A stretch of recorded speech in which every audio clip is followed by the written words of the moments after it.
Hi, I'm Bob Cooper, the president of Elite. Thanks so much for joining us. I am thrilled to tell you today I'm with a dear friend of mine, a fellow that I've known for many, many years. He owned one of the top shops in the nation, a Mercedes-only shop located here in Southern California, and he today works with us as a business development coach and does an outstanding job for our clients.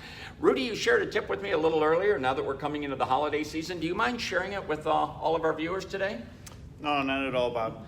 You know, guys, this time of the year, it's a wonderful time to think about your community, the community that you're in. During Thanksgiving, now coming up, we've always done a food drive, and that was really great. Not only makes us feel great, the community feels great and sees the appreciation.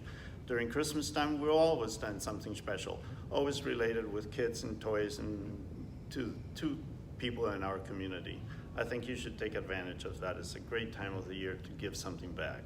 Boy, what a great comment, Rudi. What a great comment. It speaks to who you are, too. Well, look, you just heard it from a professional. Listen to him. Take what you just learned, apply it. You're going to be thrilled with the results. Rudi, thanks again for the great tip.